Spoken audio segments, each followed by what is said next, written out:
are going to have a 23rd season. Believe me, at one point this summer we didn't know if we were going to be here or not. And since we're here, I'm determined we shall last 2 more seasons so we can welcome in the 21st century. I wanted to explain one thing about the mailing that you received. I don't think anyone in this room received a mailing with the correct first and last name. The last name and the address were correct, and I've decided this is the post office's way of joining in our facade. Behind every performance that you see, whether it's a group our size or the Dallas Symphony, there are always many, many people behind the scenes that make it happen. We all know this. There's one person that has kept this group going, and I must honor him this evening, and I hope I don't embarrass him, but this man has really pulled us through. Last June, we weren't sure we had a board. We weren't sure we had any funds. We weren't sure we had anything. And this man, Russ Horn, called a meeting. That was on June 27th. Well, a few people showed up and were very enthusiastic. So days go by and not too much happened, so we called another meeting. Still more people came, more enthusiasm, and more meetings. And there were a total of 9 meetings to get our board and our act together, and I really owe it all to Russ Horn, and I want him to stand up and let's give him a big hand.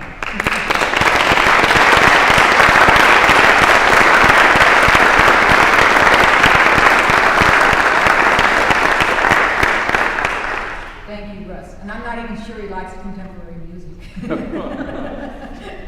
I have great pleasure now in introducing to you one of the world's great annotators, and she lives right here in Dallas, and she's going to help you through what's going on in this wonderful, delightful work, although 75 years old, is as fresh today as it was in the Sitwell's living room 75 years ago. Laurie Shulman.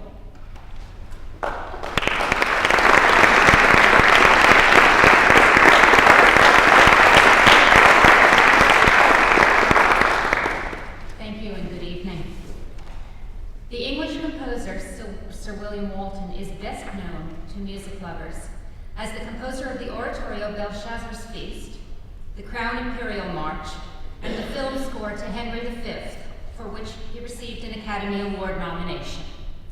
This coming spring, his orchestral music will figure prominently on the Dallas Symphony's British Festival, as well it should.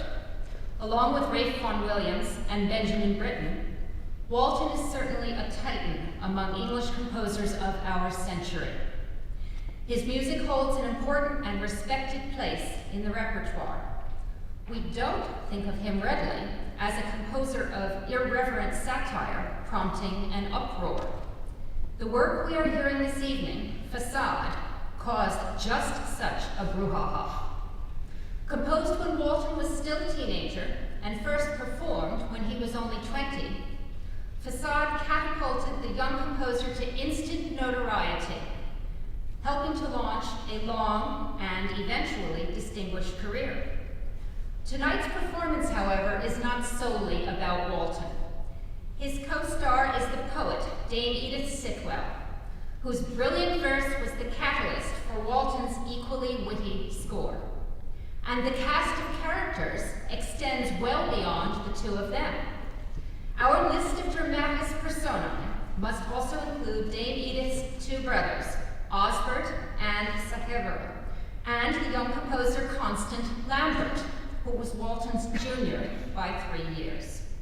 Lurking in the wings, although never making an overt appearance, are the Russian and Viennese composers Stravinsky and Schoenberg, whose music Walton obviously knew. In particular, Stravinsky's Pribautky and L'Histoire du Soldat, and Schoenberg's Pierrot Lunaire clearly wielded powerful influences on Walton, although it must fairly be stated that Facade is one of a kind. At any rate, the backdrop for all these players is London in the early 1920s. The Great War has ended, the economy is rebounding, and the sheer joy of still being alive and around to enjoy life has made the English capital a gay place indeed. Euphoria is in the air, and the 20s have begun to roar. Let us begin with the Sitwells. There are 3 of them, as I said. Edith, the eldest, wrote the poems that Walton said, and ultimately she achieved the greatest renown of the trio. Her younger brother by 5 years, Osbert, eventually became 5th Baronet Sitwell. He was an eloquent man of letters himself, writing a series of prose memoirs that are considered a fine snapshot of a forgotten age. One of them, entitled Laughter in the Next Room, includes a marvelous chapter on the genesis of facade. Sacheverell Sitwell, 5 years Osbert's junior, and known as Saki to all of his friends, wrote extensively on art, architecture, and travel. He also published several volumes of poetry, which are, however, less highly regarded than those of his elder sister. Saki Sitwell also wrote respected biographies of Liszt, Mozart, and Scarlatti. Saki was the one who discovered William Walton when both were at Oxford. Viewed from our perspective in 1997, the Sitwell family were a caricature of Edwardian culture and values. Years later, Lady Susanna Walton recalled that her husband loved to tell this story. The 3 siblings, Edith, Osbert, and Sacheverell, were supposed to be the result of exceptional family planning on the part of their parent, Sir George, who spent months preparing for each act of procreation. He would read books of special beauty and artistic merit, recite poetry, and contemplate flowers, trees, and exotic colors for hours. Then, having eaten what he thought was the appropriate diet, he would announce to his wife, Lady Ida, "I am now ready." And the great act would be undertaken. Hence, Edith, Osbert, and Sacheverell. Under the circumstances, it is hardly surprising that Edith was considered eccentric. She knew from childhood that her intellectual future was brilliant. At the age of 4, one of her mother's friends asked her what would she be when she grew up. Precocious little Edith replied, "A genius." Without hesitation. She was promptly removed from the drawing room and dispatched to bed in disgrace. As an adult, Edith Sitwell was a Gothic vision, both in her behavior and her appearance. All the Sitwells were tall, and at 6 feet, Edith was a veritable Amazon, especially for her generation. In attire, she favored heavy, brocaded dresses that underscored her theatrical demeanor. Her features were severe, dominated by haunting eyes and a long aquiline nose. She is said to have had beautiful hands, which she decorated with oversized rings of aquamarine and carnelian. She must have been a formidable presence. Artists and photographers were fascinated by her arresting appearance. Memorable portraits survive by Cecil Beaton, Siegfried Sassoon, Pavel Chelichev, Stella Bowen, Brandt, Horst, and others. Collectively, the Sitwells were crusaders against Philistinism in literature and the arts. Determined to buck the establishment, they drew around themselves a veritable salon. Their home at 2 Carlisle Square in Chelsea became a magnet for cultural and intellectual activity, attracting such luminaries as Siegfried Sassoon, Robert Graves, John Masefield, Ernest Ansermet, Ferruccio Busoni, Peter Warlock, Sir Thomas Beecham, Sergei Diaghilev, and later George Gershwin, as well as numerous members of British high society. Into this heady atmosphere, William Walton moved in 1920. Essentially adopted as a brother by the Sitwell clan, he shared quarters with them in Chelsea and elsewhere for more than 10 years. Edith Sitwell's original collection, entitled Facade, numbered 34 poems. A few of them appeared as early as June 1918, but she wrote most of them in 1920 and 21. She had become dismayed by the state of English poetry. Specifically, she found published verse devoid of rhythmic interest and described it as verbally flat. Sitwell had a musical ear and was an accomplished pianist. She believed that poetry was meant to be heard, to be read aloud. She was fascinated by speed and rhythm and by the onomatopoeic possibilities of the spoken word.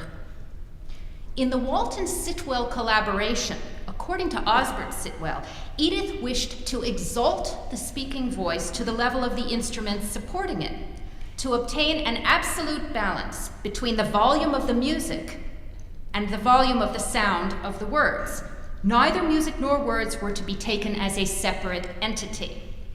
In the preface to the published score, she explained, "The poems in Facade are abstract poems, that is, they are patterns in sound. They are, too, in many cases, virtuoso exercises in technique of an extreme difficulty, in the same sense as that in which certain studies by Franz Liszt are studies in transcendental technique in music." Walton was not particularly interested in poetry, but he responded to the inherent musicality of Edith's verses. And that brings us to the work on tonight's program. At this point, I would like to invite the musicians to join me on stage. We have a few musical examples.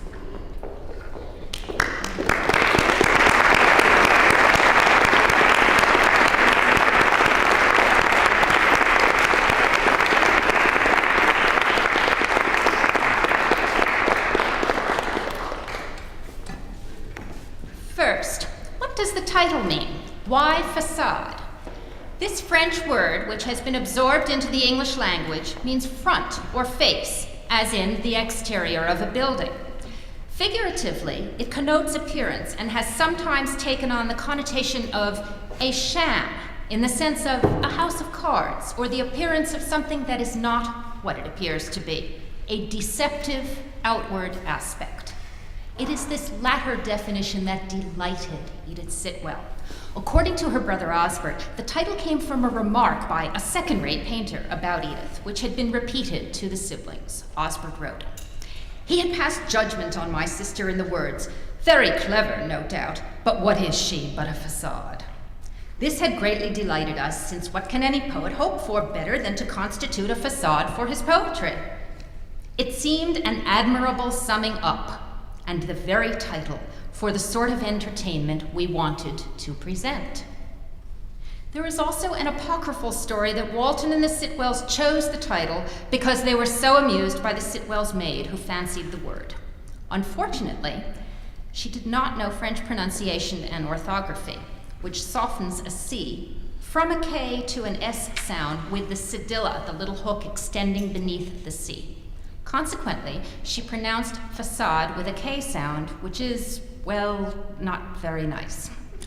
In listening to our gifted narrators declaim facade, you are more likely to be struck by the wash of sound than by the actual sense of the words. Don't feel that you aren't getting it. It is impossible to catch all the details in this wonderful text, even after several hearings. Sitwell trips you up with unusual metaphors every few syllables. Her inherent delight in language and sound games is part of what makes Facade so much fun. In addition, this is a decidedly English piece. The Sitwell circle of friends were educated and well-traveled. The extensive allusions to Greek and Roman mythology would have been readily recognizable to her audience. Most of them are rather naughty.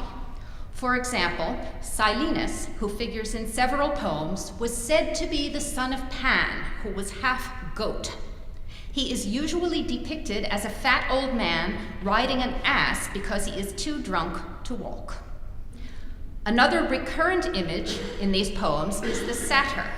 These were minor Greek deities with the attributes of horses or goats, often depicted on Greek vases with erections. They were associated with lecherous men.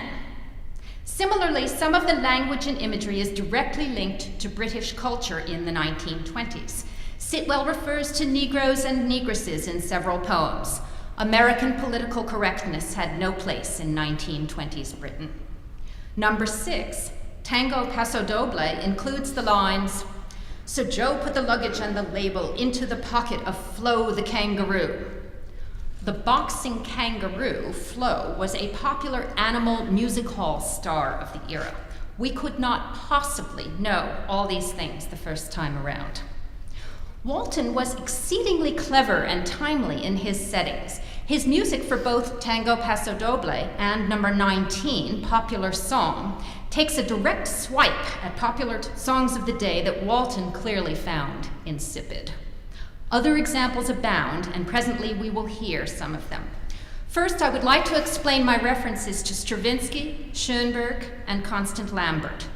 The connection between Walton's music and Stravinsky's Przybytki and L'Histoire du Soldat will be evident to anyone who knows either of those works. The rhythmic narration of L'Histoire and the intimacy of the jazz-influenced chamber ensemble make for a striking and unusual comparison. Walton's connection to Schoenberg may be less evident, for the music you are about to hear is as tuneful and rollicking as Schoenberg can be cerebral and atonal.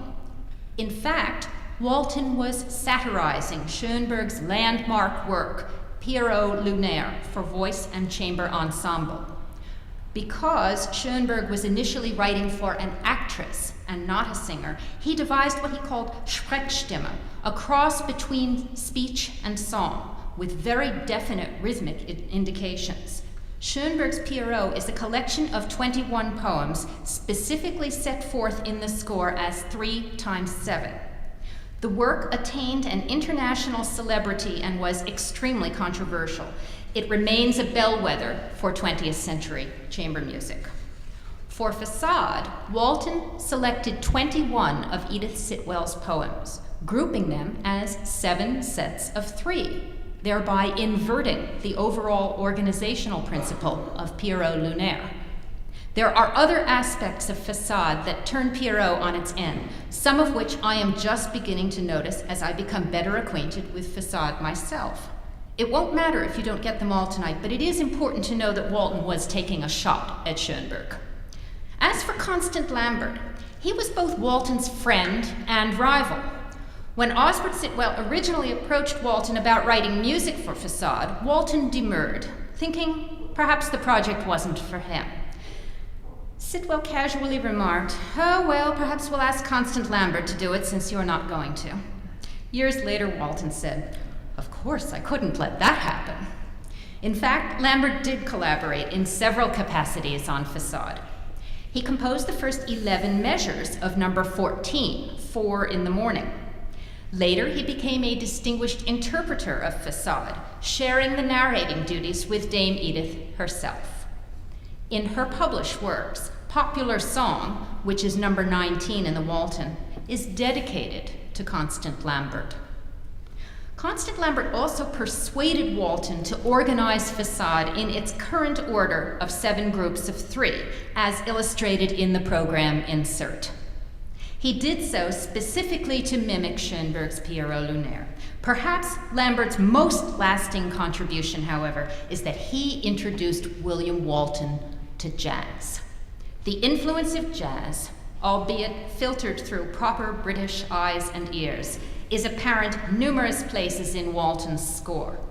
The presence of saxophone in the instrumental ensemble and the use of wah-wah trumpet emphasize connections to jazz and to popular music. Facade was introduced at a private performance in the Sitwells' drawing room in 1922. Edith Sitwell narrated through a megaphone behind a screen. The official premiere took place at London's Aeolian Hall on June 12th, 1923, causing a scandal that made a celebrity of Walton almost overnight. Noel Coward walked out of the performance. Eventually, Walton extracted 2 orchestral suites from the music to Facade, and in 1931, Frederick Ashton adapted Facade as a very successful ballet. Several revisions of the chamber work, which we hear this evening, took place between the first performance and the definitive version from 1951. In various guises, Facade has become one of Walton's best-known compositions. If you scan the list in your insert of the poems that constitute Walton's Facade, you will notice that each group of 3 contains a dance.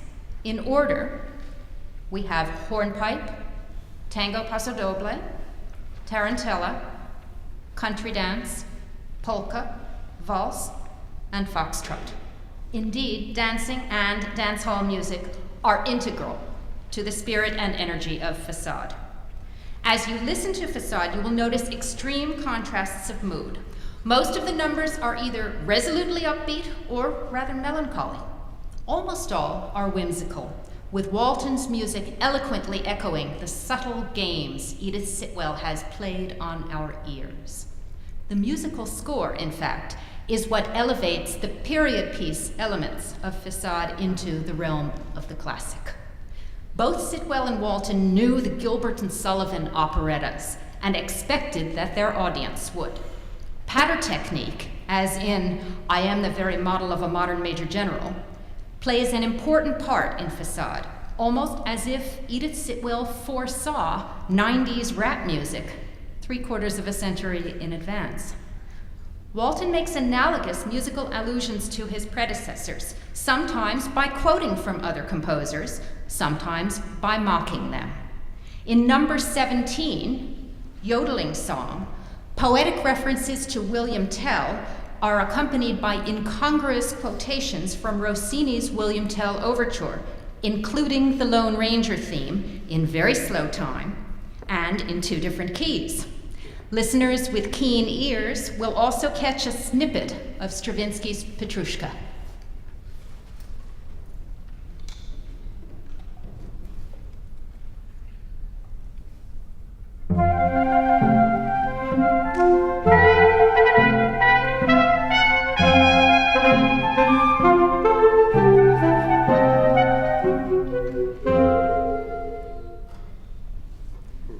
In number 4, Long Steel Grass, Walton gets his digs in at contemporary Spanish music, invoking the style of Manuel de Falla and the Spanish music of the Frenchman Maurice Ravel, with castanets and Spanish rhythms.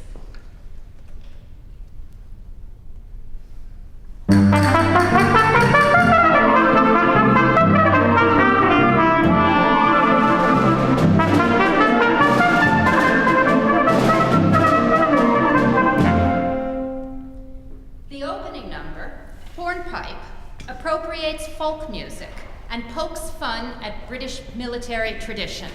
A hornpipe is a dance performed by sailors. You won't have any trouble recognizing this one.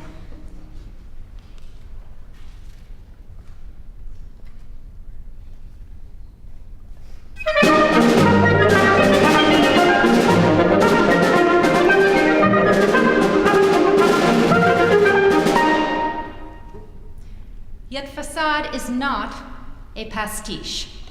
Walton's voice may not have reached its full maturity in this music, but Facade is a brilliant and subtle work that matches Edith Sitwell's genius. We are going to take a 15-minute interval, during which you have time to read through the poems that are printed in your program before you hear and see Facade. We recommend that you do so in order to enhance your appreciation of the performance, which is visual and dramatic as well as musical. In order to encourage you to explore Sitwell's poetry, we have devised a contest.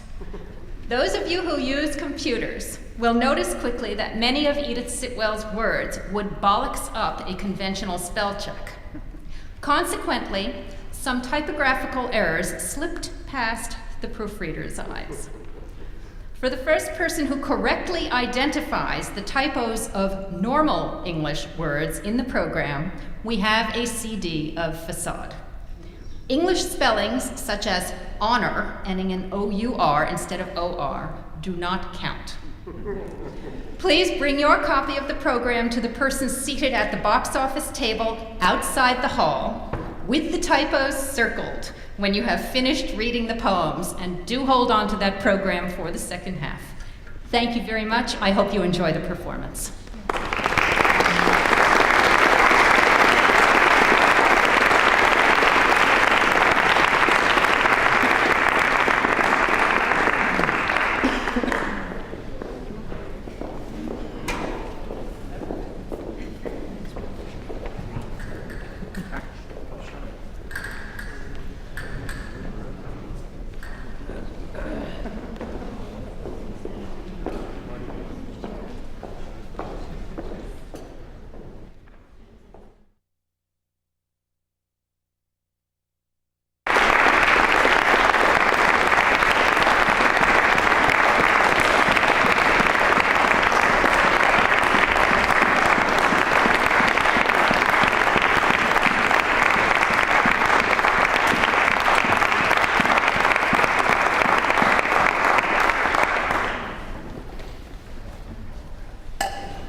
Ram, sky rhinoceros club. Watch the courses of the breakers, rocking horses, and the Glaucus Lady Venus on the settee of the horsehair sea. Willow Tennyson and Laurels were the glory of free. In a Boreal, the guys became Victoria. She knew Prince Albert from memorial to the colours of the floral. And the Boreal, the guys been floating all racing. Jewel and London Venus, for whose sake from far came the fat and secret emperor from Zanzibar. When like golden bouquets lay for Asia, Africa, Cartayone, before that shady lady by the fibroid Shah.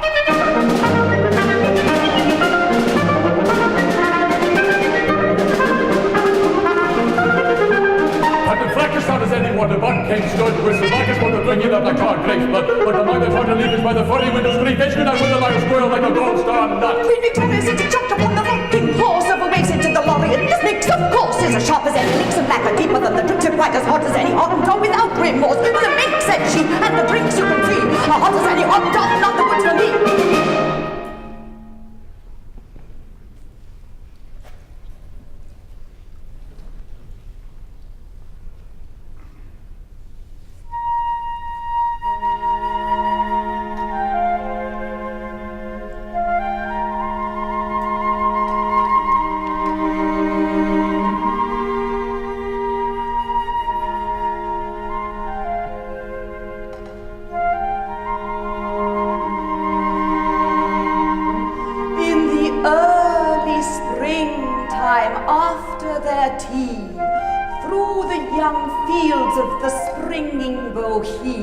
Jemima, Jocasta, Dinah, and Deb walked with their father, Sir Joshua Jebb, an Admiral Red, whose only notion, a butterfly poised on a pig-tailed ocean, is of the peruqued sea, whose swell breaks on the flowerless rocks of hell. Under the thin trees, Deb and Dinah, Jemima, Jocasta walked, and finer their black hair seemed, flat sleek to see, than the young leaves of the springing bohea. Their cheeks were like nutmeg flowers when swells the rain into foolish silver bells. They said, if the door you would only slam, or if Papa you would once say damn, instead of merely roaring avast, or boldly invoking the nautical blast. We should now stand in the street of hell, watching siesta shutters that fell with a noise like amber softly sliding. Our moonlight glances through these gliding would see at her table, preened and set, Myrrhina sitting at her toilette, with eyelids closed as soft as the breeze that flows from gold flowers on the incense trees.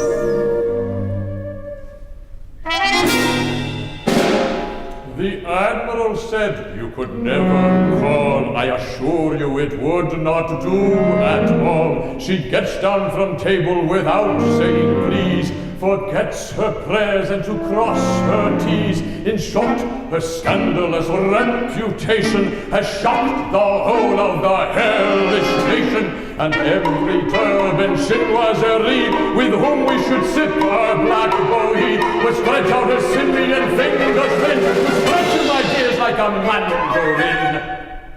For hell is just as properly proper as Greenwich, or as Bath or Joppa.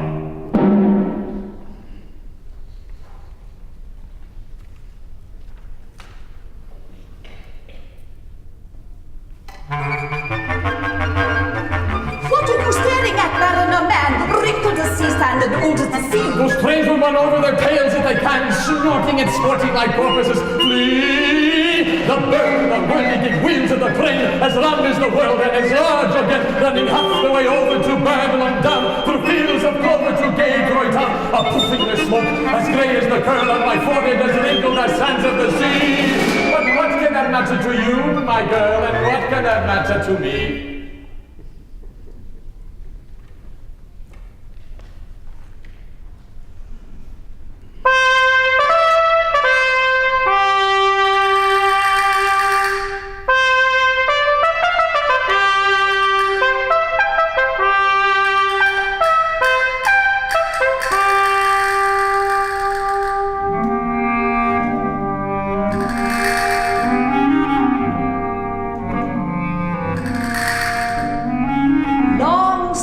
grass, the white soldiers pass, the light is braying like an ass. See, the tall Spanish jade, with hair black as nightshade, worn as a cockade. Flee, her eyes gasconade, and her gowns parade, as stiff as a brigade. Tee-hee, the hard and braying light is zebra black and white. It will take away the slight and free. Tinge of the muffled sound, voices forwards oozing round her flounces as they sweep the ground. Free to run and the drum, and the martial order come to make the people dumb. But we won't wait for slide for tonight, moonlight, water, milk white bright, to make clear the declaration of our Paphian vocation beside the castellated sea, where stalks il Capitanio, swaggered Braggadocio, sword and mustachio. He is green as a cassada, and his hair is a lavada. To the jingle, kiss me harder, he called across the battlement as she heard our voices thin and shrill as the steely grasses thrill, or the sound of the Ionica when the Foca has the beak in the palace of the Queen Chinese.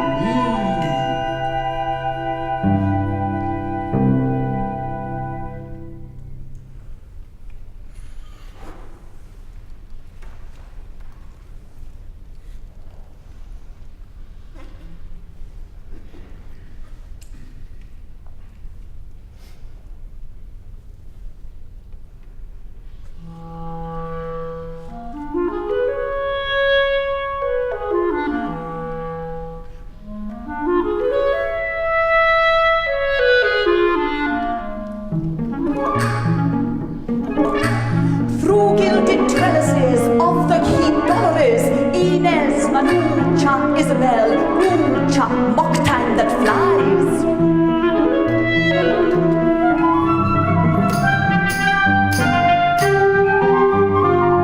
Lovely bird, will you stay and sing? Flirting your sheened wing, peck with your beak and cling to our balconies. They flirt their fans, flaunting. Oh, silence enchanting as music, then slanting their eyes. Like gilded or emerald grapes, they take Matthias capes, hiding their Syrian shapes. Sighs each lady, as wedding is done. Dance the quadrille from Belstars to Seville. Surprise the siesta, Dolores said.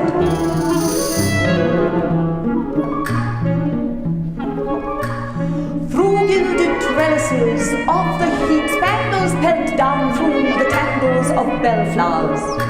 Each dangles her castanets. Shutters fall while the heat mutters, with sounds like a mandolin or tinkle tambourine.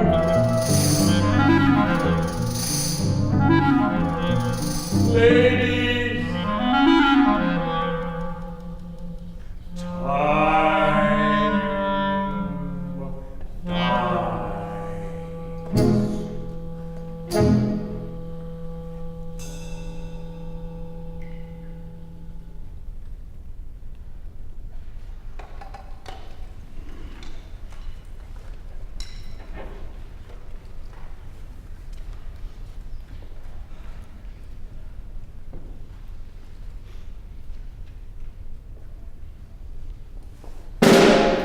when Don Pasquito arrived at the seaside, where the donkeys hide tide break, he saw the bandito Joe in a black cape, whose slack shade waved like the sea. He just wrote the tweet, snorting, read the silver like the sea, the lovely cheetah, sweet as foam, and Roger notices that she will steal. Luggage like Babel, before the League of Nations to go.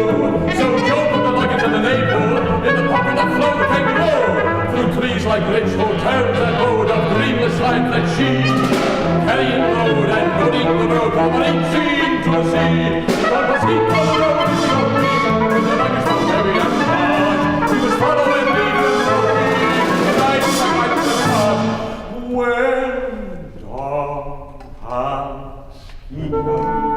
stand from the road's end, where the lilac-colored ladies ride.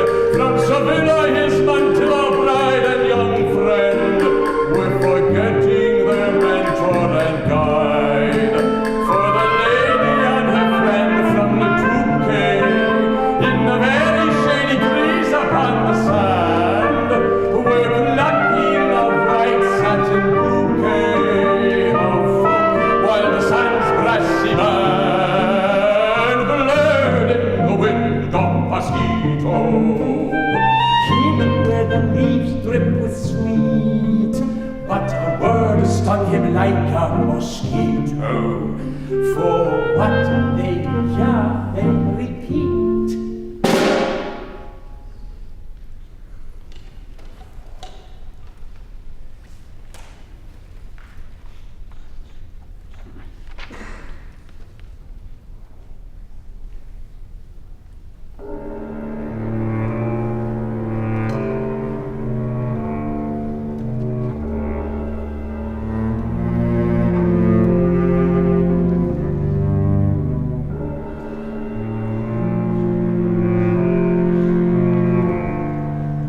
Jumbo asleep, grey leaves thick furred as his ears, keep conversations blurred. Thicker than height is the trumpeting water, Don Pasquito's bride and his youngest daughter. Watch the leaves elephantine grey. What is it grieves in the torrid day? Is it the animal world that snores, harsh and inimical in sleepy pause?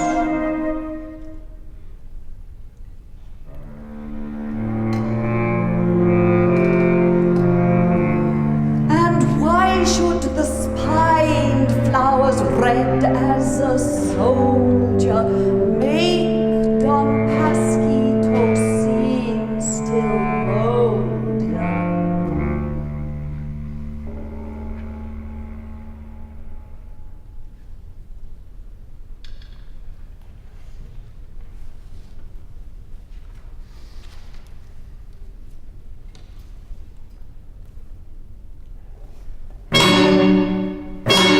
In a room of the palace, black Mrs. Behemoth gave way to wrath and the wildest malice. Cried Mrs. Behemoth, "Come, court lady, doomed like a moth through palace rooms shady." The candle flame seemed a yellow pumpkin, sharp as a scorpion. Nobody came. Only a bugbear air unkind, that bud-furred papoose, the young spring wind blew out the candle. Where is it gone? To flat Coromandel, rolling on.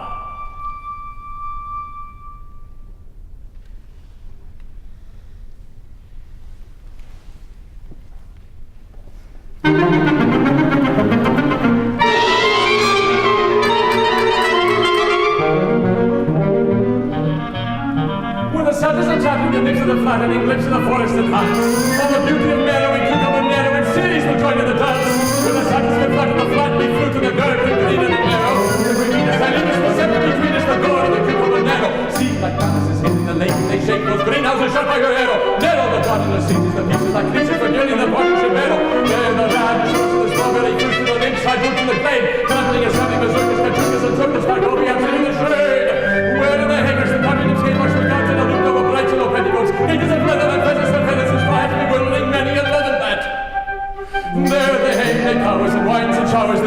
dogs, silver flowers, pumpkin and marrow and cucumber narrow have grown to the spangled Judas.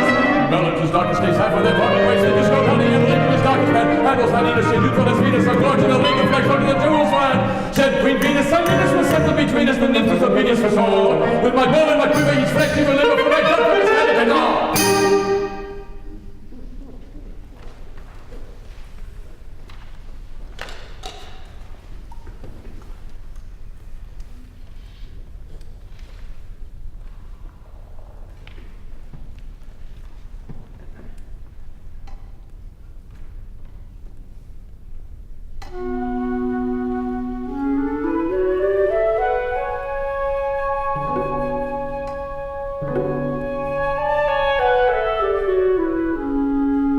Rose and Alice, oh, the pretty lassies with their mouths like a callus, and their hair a golden palace through my heart like a lovely wind they blow.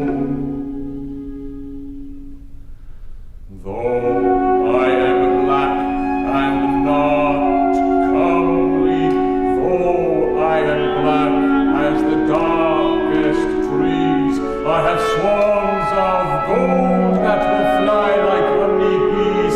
By the rivers of the sun I will feed my birds until they skip like those fleece-set lambs. The waterfalls and the rivers called rams.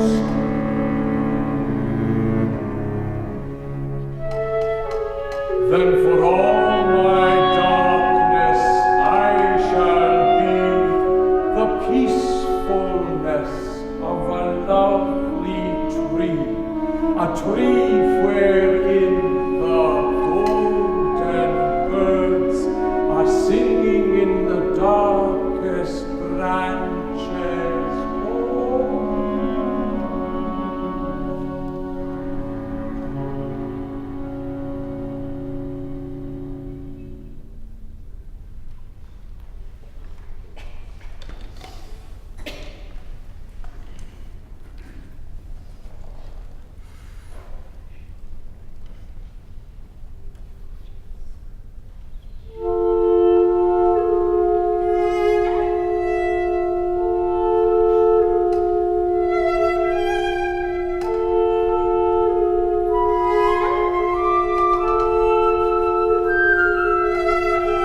Across the thick and the pastel snow, two people go. And do you remember when last we wandered this shore? Ah, no, for it is cold-hearted December.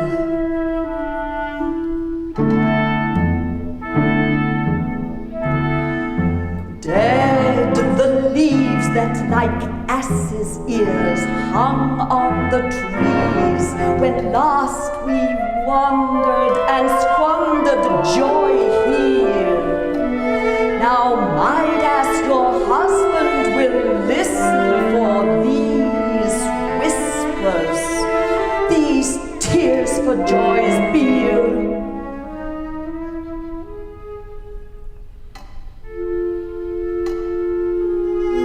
And as they walk, they seem tall pagodas, and all the ropes let down from the cloud ring the hard, cold bell buds upon the trees, codas of overtones, ecstasies, grown for love's shroud.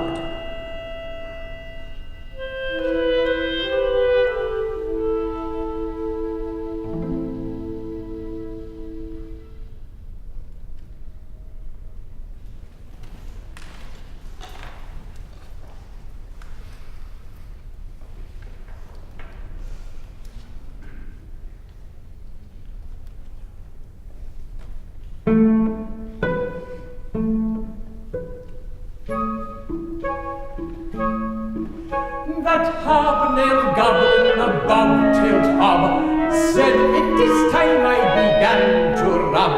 For strawberries bob hobnob with the pearls of cream like the curls of the dairy girls. And flushed with the heat and fruitish ripe are the gowns of the maid who dance to the pipe. Chase a maid, she's afraid. Go gather a bob cherry kiss from a tree, but don't, I prithee, come bothering me, she said as she fled. The snouted satyrs spring-clouted creep neath the chestnut trees as thick as a dream. So I went and leant where none but the doltish, coltish wind nuzzled my hand for what it could find as it neighed. I said, "Don't touch me, sir, don't touch me, I say.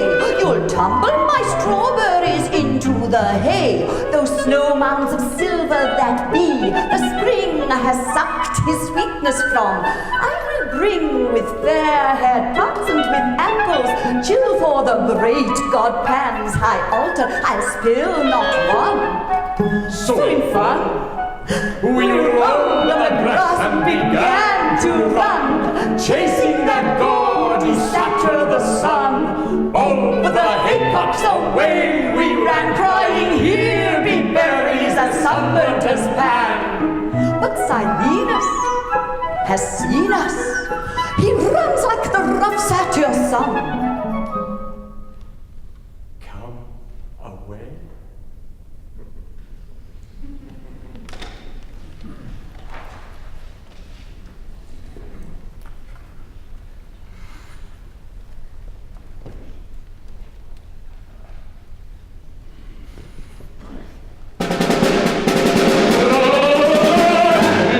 Dance the polka, said Mr. Wag like a bear, with my top hat and my whiskers that run-a-lot-a-trot the fair. The weaves in chiming haycocks, I dance the polka there. Stand Venus's children in the gate flat, maroon and marine and snare.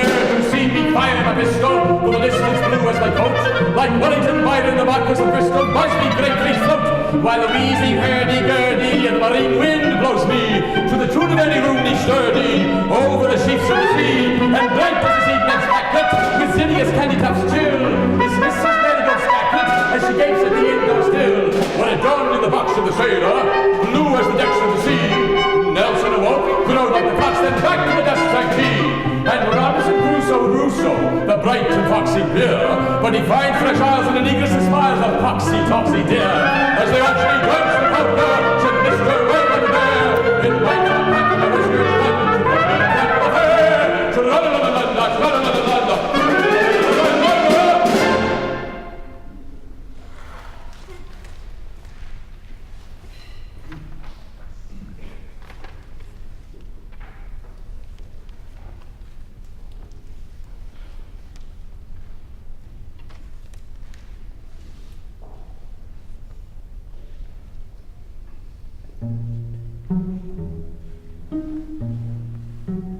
Climb the navy blue coast of Mr. Pelleca, the Allegro Negro cocktail shaker. Why did the cock crow? Why have I lost down the endless road to infinity toasting?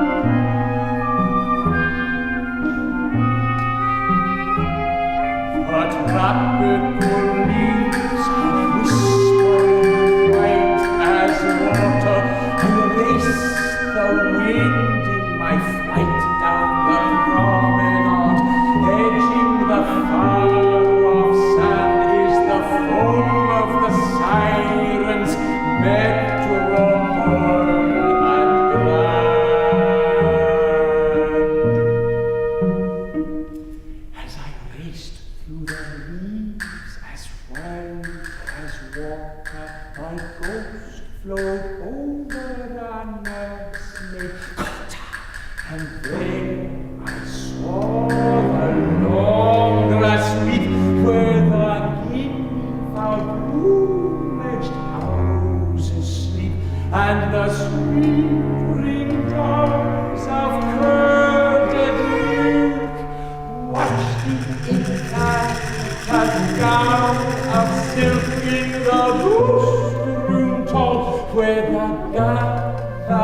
Andante, whispers slightly fading Andante.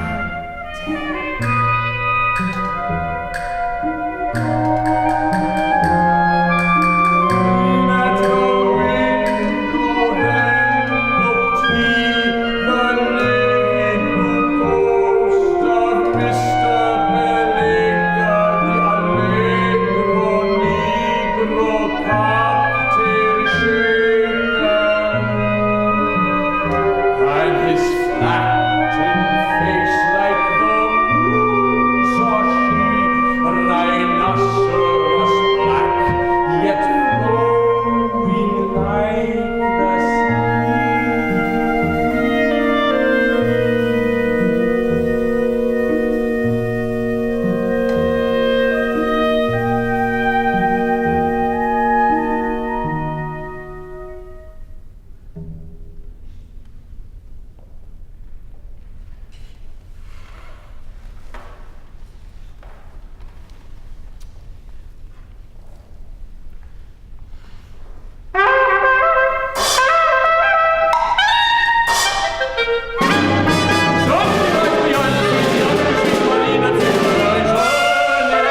Black as a bison, seen on the garden, he had a broad mustache, clear as a great bell, waving 1880 was the song, late families of rustling bone, they answer to the name of ancient entertains, and all the followers on their home.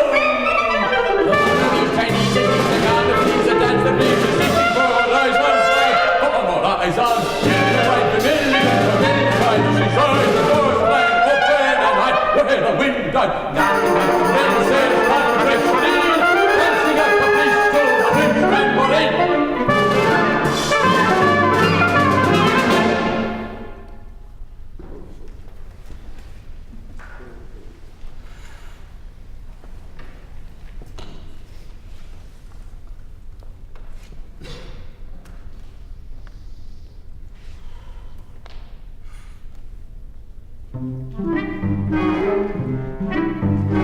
Daisy and Lily, lazy and silly, walk by the shore of the one grassy sea, talking once more neath the swan-bosomed tree. Those castles to realms, those bustles where swells each foam bell the vermin, they roam and determine what fashions have been and what fashions will be, what tartan leaves born, what crinolines worn.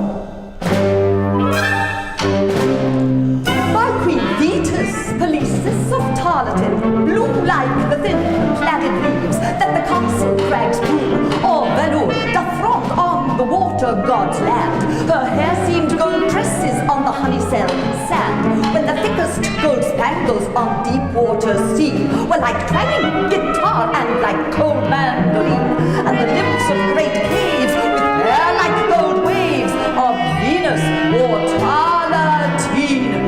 Louise and Charlottine, Boreas daughters, and the nymphs of deep waters, the nymph Talione, Grisi, the Ondine, wear plaided Victoria and thin Clementine like the crinolined waterfalls.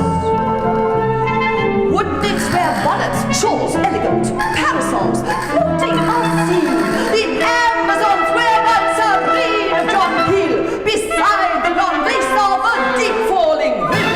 Through glades like a nun, they run from and shun the enormous gold-rayed rustling sun. And the nymphs of the mountains descend from the mountains like elegant willows on their big barouche pillows. In Kashmir, Alhanda, Baresh, Isabel, like bells of bright water from clearest blue bell, are elegant, favoring bonnets of blue. The stars in their apiaries, silks in their aviaries, seeing them, spangle these ambassadors fawn from their aviaries, clad with each long brand. The mantos is mantle, mimic the waterfalls over the long and the light summer land.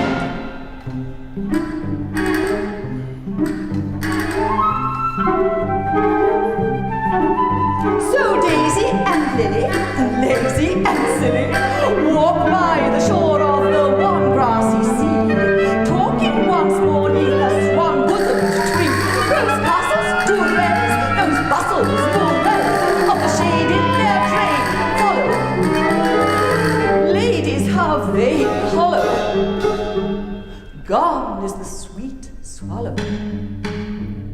Gone, Philomel.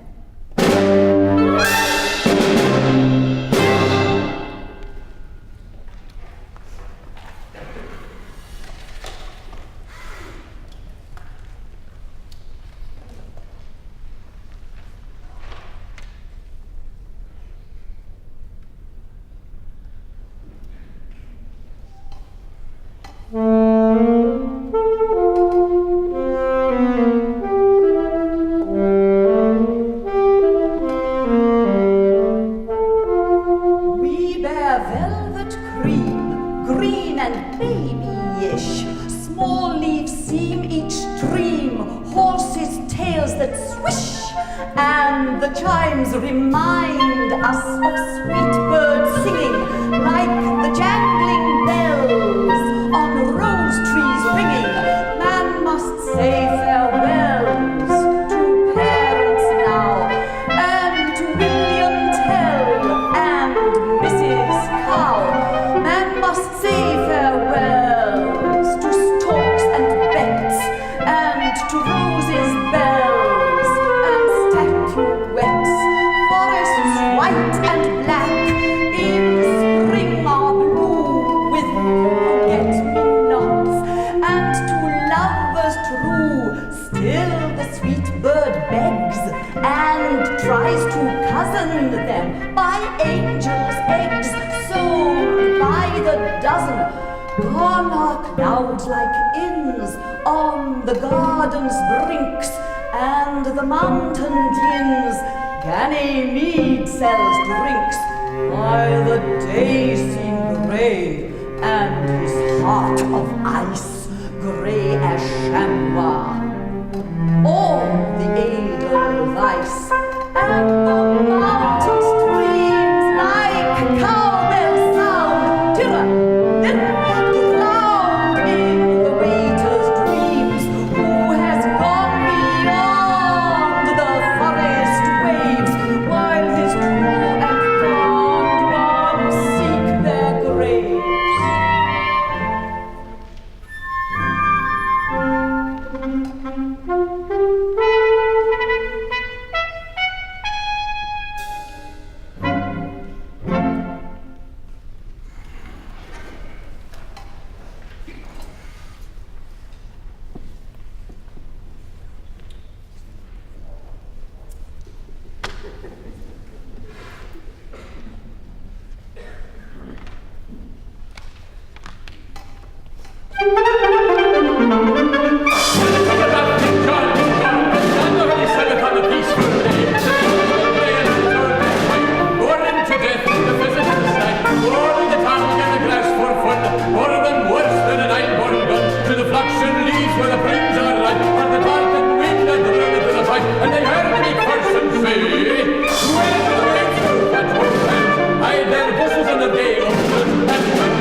And speaking purely as a private person, that is the place, that is the place, that is the place, fun!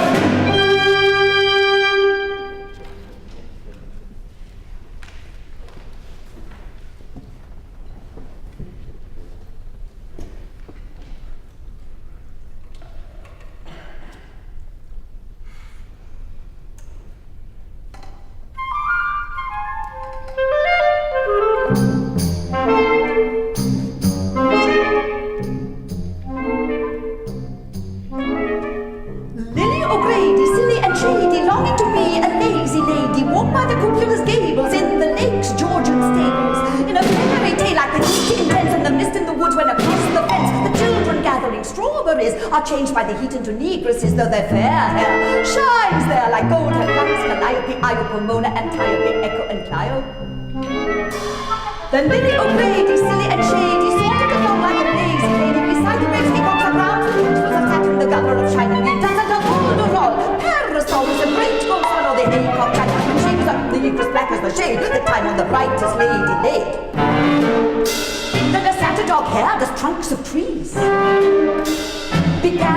began to tease. And she ran like the nymphs with golden foot that trampled the purple buttercup to the thicker dew as bright as the mesh of dead Hanopes golden flesh. Made from the music whence were born Mephisto came from the first top horn and ran to wake in the lake where the water ripples he made to rake. And Charlottine, Adeline, Rounders, bubbling Victorina, the other fish express a wish for mastic mansels, gulls, swish and bright and slight as the roses of buttercups and of roses and buds of the wild lilies. They chasing us frisky as billies. The red reeks with a hell tatter can whine and teaser and flatter, but Lily O'Grady, silly and shady, in the deep shade as a lazy lady. Now Pomp is dead, Homer's red, Heliogabalus lost his head, and shade is on the brightest wing, and dust forbids the bird to sing.